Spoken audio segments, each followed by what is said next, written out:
Welcome back. Chinese food நம்ம எல்லாருக்குமே ஃபேவரட்டான ஃபுட்டு. என் பசங்களுக்கும் ரொம்ப ஃபேவரட். ஆனால் சைனீஸ் ரெஸ்டாரண்ட்டுன்னு போனாக்கா அவங்க ஆர்டர் பண்ணுற ஃபேவரட்டான ஐட்டம் என்ன தெரியுமா? Golden fried prawns. வீட்லேயே சிம்பிளாகவும் ஈஸியாகவும் கோல்டன் ஃப்ரைட் ப்ரான்ஸ் எப்படி பண்ணலான்னு தான் இப்போ நான் உங்களுக்கு சொல்லித் தரப்போகிறேன்.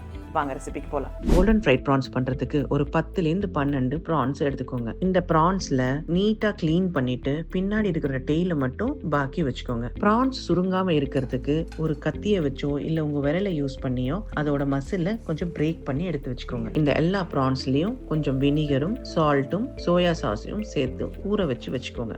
ஒரு கிளாஸ் பவுல்ல 2 cup of tempura flour, 1 spoon soya sauce, white pepper, salt எல்லாம் ஆட் பண்ணி மிக்ஸ் பண்ணிக்கங்க. இந்த பேட்டரை இப்போ நான் சிஸ்லிங் சோடாவை வச்சு மிக்ஸ் பண்ண போறேன். ஒரு விஷயம் கவனத்துல இருக்கணும், இந்த சோடா நல்லா சில்டா இருக்கணும். இந்த மாவை நல்லா இந்த கன்சிஸ்டன்சிக்கு நல்லா மிக்ஸ் பண்ணி எடுத்துக்கோங்க. இப்போ ஃபார்ச்சூன் சன்ஃப்ளவர் ஆயில் யூஸ் பண்ணி இந்த ப்ரான்ஸை ஃப்ரை பண்ணி எடுக்கிறோம். ப்ரான்ஸ் இப்போ பாருங்க எவ்வளவு கிறிஸ்பியாவும் பிசுபிசுப்பே இல்லாம இருக்கு. ஃபார்ச்சூன் சன்ஃப்ளவர் ஆயில்ல என்ன ஸ்பெஷாலிட்டினா 17% கம்மியா தான் ஆயில் அப்சர்வ் ஆகுது. அதனால நம்ம ஹெல்த்துக்கு ரொம்ப ரொம்ப நல்லது. அது மட்டும் இல்லைங்க, டேஸ்டும் சூப்பரா இருக்கும். ஃபார்ச்சூன் ஆயில்ல சமைச்சோம்னாக்கா டேஸ்டாவும் இருக்கும், லைட்டாவும் இருக்கும்.